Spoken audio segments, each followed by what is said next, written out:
எதிர்நீச்சல் தொடர்கிறது. என்னங்க நடக்குது நாடகத்தில்? சொல்லப்போனால் எது நடக்கக்கூடாதுன்னு நினச்சோமோ அது இப்போது பக்காவாக நடந்து முடிஞ்சிச்சு.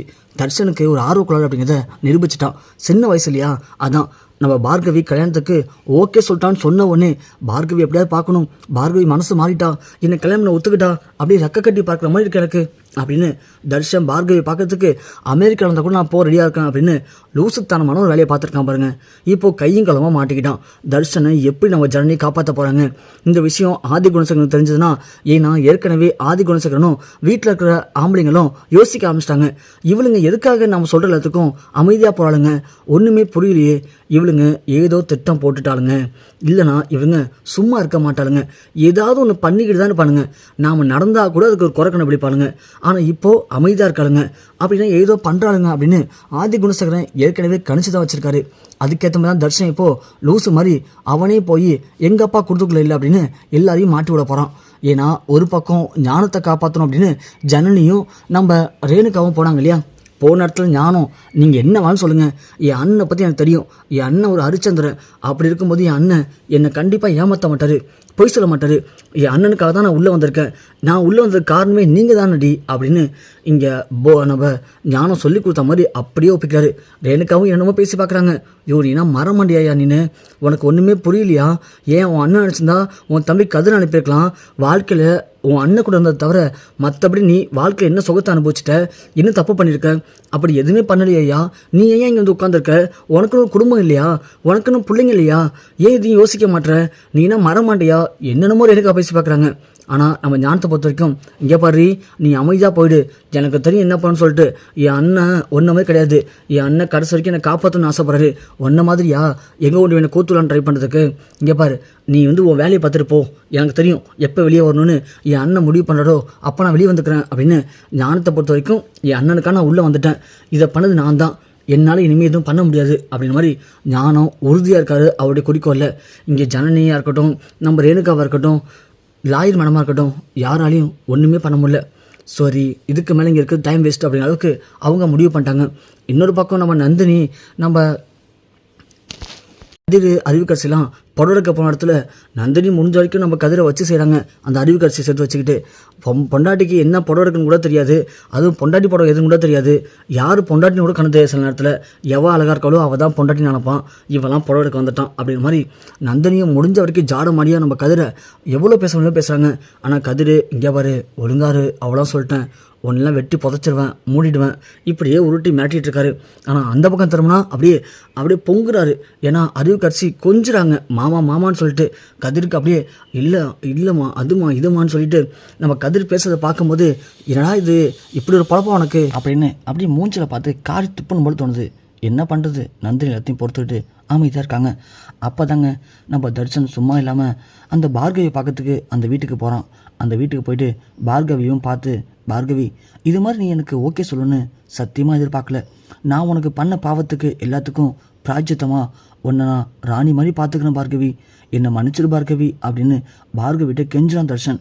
பார்கவி ஒன்று, இங்கே இப்போ தர்ஷா, நான் உனக்கு கல்யாணம் பண்ண ஒத்துக்கிட்டதுக்கு காரணம் நிறையா இருக்குது, அதெல்லாம் இப்போதைக்கு உன்கிட்ட சொல்ல வேண்டிய அவசியமும் இல்லை, நீயே பார்த்து தெரிஞ்சுப்ப, ஒழுங்கா நீ முதல்ல இங்கேருந்து கிளம்பு, நீ இங்கே வந்ததையோ நீ என்கிட்ட பேசுறதையோ பார்த்தா கண்டிப்பாக தேவையான பிரச்சனை வரும், நீ இங்கேருந்து போ முதல்ல அப்படின்னு பார்கவி முடிஞ்ச வரைக்கும் தர்ஷனை அவாய்ட் பண்ணுறாங்க. ஆனால் நம்ம தர்ஷன் கேட்கவே இல்லைங்க. பார்கவி, இருந்தாலும் நீ என்ன வேணும்னு சொல்லு பார்கவி, எனக்கு எதுவுமே பரவாயில்ல, நீ என்னை ஒத்துக்கிட்ட பார்த்தியா, எனக்கு அதுவே போதும், நீ இதை ஒத்துக்கிட்டதே நீ என்ன மன்னிச்ச மாதிரி இருக்குது, எனக்கு இதை நினச்சாலே ரொம்ப பெருமையாக இருக்குது அப்படி இப்படின்னு தர்ஷன் பண்ண தப்பையும் நான் உன்னை எப்படிலாம் பார்த்துக்க போகிறேன் அப்படிங்கிறதையும் பேசிகிட்டு இருக்கான். இங்கே நம்ம அன்புகரசி டவுட் வந்து அந்த வீட்டில் போய் விசாரிக்கிறாங்க. அப்போ தான் அந்த வீட்டு வேலைக்காரனும், இப்போதாம்மா தர்ஷன் தம்பி மாடி ஏறி மேலே போனார் அப்படின்னு சொல்லவும், இங்கே நம்ம அன்புகரசிக்கு டவுட் வந்து உடனே மாடிக்கு போகிறாங்க. மாடியில் போய் பார்த்தா நம்ம ஜன்னல் வழியா தர்ஷன் பார்கவி கையை பிடிச்சி கொஞ்சம் பேசுறத நம்ம அன்பு பார்த்துட்டு, அட பாவி, இதுக்கு தான் நீ என்கிட்ட இவ்வளோ தூரம் பேசுனியடா, நினச்சேன்டா, நீ உங்கள் அம்மா கூட கூட்டு சேர்ந்து பேசும்போது நினச்சேன், நீ திடுதப்புன்னு வந்து எங்கள்கிட்ட நல்லா பேசும்போது நினச்சேன் ஏதோ பிளான் பண்ணிட்ட அப்படின்னு. நீ யார் வேலையும் ஏமாற்றலாம், ஆனால் என்னை ஏமாற்ற முடியாது, மோசக்காரா துரோகி, உன்னை என்ன பண்ணுறேன் பாரா அப்படின்னு ரூம் கதவை பூட்டிடுறாங்க. வெளியே போட்ட உடனே டக்கு தர்ஷன் யாருன்னு கத்துறான். பார்கவியும் கத்துறாங்க. அன்புக்கரசி பூட்டிட்டு நேராக அறிவுக்கு கால் பண்ணுறாங்க. அன்பு சொல்லு அன்பு, என்னாச்சுமா, இங்கே பாரு, எனக்கு இந்த வீட்டில் இருக்கவே பிடிக்கல.